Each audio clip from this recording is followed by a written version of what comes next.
వీరరాఘవరెడ్డిని మరోసారి మొయినాబాద్ పోలీసులు అరెస్ట్ చేసి రిమాండ్కు తరలించారు. చిల్కూరు బాలాజీ ఆలయ అర్చకుడు సిఎస్ రంగరాజన్పై దాడి చేసి జైలుకెళ్లిన ప్రధాన నిందితుడు వీరరాఘవరెడ్డికి హైకోర్టు షరతులతో కూడిన బెయిల్ మంజూరు చేసింది.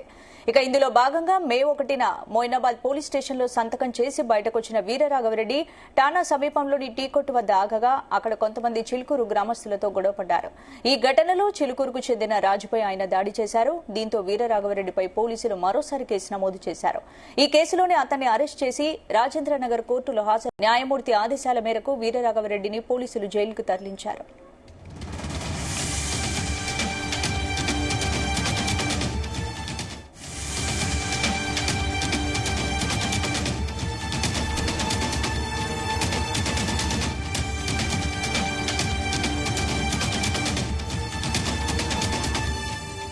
ఇదే అంశానికి సంబంధించి పూర్తి అప్డేట్స్ మా క్రైమ్ బ్యూరో చీఫ్ రవితేజ అందిస్తారు. రవితేజ, వీరరాఘవరెడ్డిపై మొయినాబాద్ పోలీసులు మరోసారి కేసు నమోదు చేసి అతను అరెస్ట్ చేసి రిమాండ్ కు తరలించినట్టుగా తెలుస్తోంది.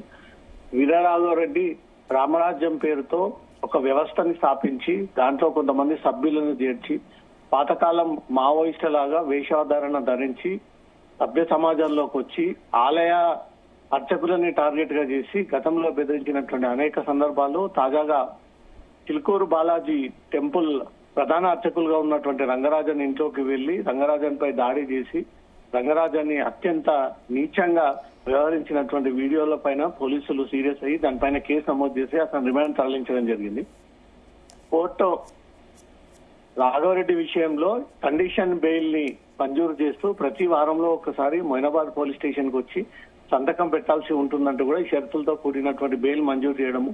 రాఘవరెడ్డి పోలీస్ స్టేషన్ కి చేరుకొని సంతకం పెట్టి బయటకు వచ్చిన తర్వాత చిలుకూరు రంగరాజన్ పైన దాడి చేస్తావా అంటూ కూడా చిలుకూరు టెంపుల్ అటువైపుగా ఉన్నటువంటి గ్రామస్తులంతా కూడా రాఘవరెడ్డిని క్వశ్చన్ చేస్తా ఉండగా వీరి మధ్యలో తీవ్ర వాగ్వాదం చోటు చేసుకోవడము, అదే చిలుకూరుకి చెందినటువంటి ఒక రాజు అనే వ్యక్తి పైన వీరరాఘవరెడ్డి తీవ్రంగా గాయపరచడము, అత్యంత దారుణంగా అతని పైన దాడి చేయడంతో గ్రామస్తులందరూ కూడా మళ్ళీ మొయినాబాద్ పోలీస్ స్టేషన్ లో ఒక ఫిర్యాదు అందజేయడంతో ఆ కేసు విచారణ నిమిత్తం నిన్న రాఘవరెడ్డిని పోలీస్ స్టేషన్ కి తీసుకొచ్చి మళ్ళీ అతన్ని అరెస్ట్ చేసి రిమాండ్ కి తరలించినట్టుగా తెలుస్తుంది. కోర్టు వీరరాఘవరెడ్డికి మరో 14 రోజులు రిమాండ్ విధిస్తూ కోర్టు ఈ ఆదేశాలు జారీ చేసినట్టుగా తెలుస్తుంది. ఇమీడియట్ గా వీరరాఘవరెడ్డిని అక్కడి నుంచి కూడా జైలుకి తరలించారన్నట్టుగా సమాచారం అందుతుంది.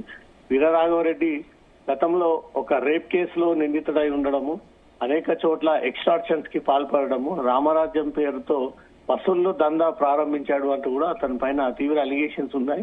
ఈ కోణంలో పోలీసులు ఎంక్వైరీ జరిపి ఆ వివరాలన్నీ కూడా బయటికి తీసి రంగరాజన్ పై దాడి చేయడానికి గల ప్రధాన కారణాలు ఏంటి అనే దానిపై కూడా పూర్తి స్థాయిలో పోలీసులు ఎంక్వైరీ చేసినప్పుడు ఆ టెంపుల్ ప్రధాన అర్చకుల సీట్ ని తనకు అప్పగించాలంటూ కూడా రంగరాజన్ పైన ఈ ఒత్తిడి తీసుకొచ్చి తనను భయపెట్టి డబ్బులు వసూలు చేసేటువంటి ప్రయత్నం చేశాడు అన్నట్టుగా కూడా పోలీసులు అతనిపై గతంలో కేసు నమోదు చేయడము, ఇప్పుడు అదే చిలుకూరు గ్రామానికి చెందినటువంటి గ్రామస్తుల పైన అందరి సమక్షంలో తీవ్రంగా దాడి చేయడం పట్ల చూస్తూ ఉంటుంటే ఒక క్రూరమైనటువంటి మెంటాలిటీతో వీరరాఘవరెడ్డి రోడ్డు పైన సంచరిస్తా ఉన్నాడు. ఇతను సమాజంలో ఉండకూడదు, తప్పనిసరిగా ఇతనికి జైలు శిక్ష పడాల్సిందే అంటూ కూడా గ్రామస్తులందరూ వెళ్లి పోలీస్ స్టేషన్ లో ఒక ఫిర్యాదు అందజేయడంతో పోలీసులు గాయపడ్డటువంటి మెడికల్ సర్టిఫికేట్స్ అన్ని పరిశీలించిన తర్వాత వీరరాఘవరెడ్డికి 14 రోజులు రిమాండ్ కోర్టు విధించినట్టుగా తెలుస్తుంది. అంటే రవితేజ, మరోవైపు యువతను సైన్యంలో చేర్చుకుని వీరరాఘవరెడ్డి దౌర్జన్యాలకు పాల్పడుతున్నాడనే ఆరోపణలు కూడా ఉన్నాయి అతని మీద. మరి ఏంటి,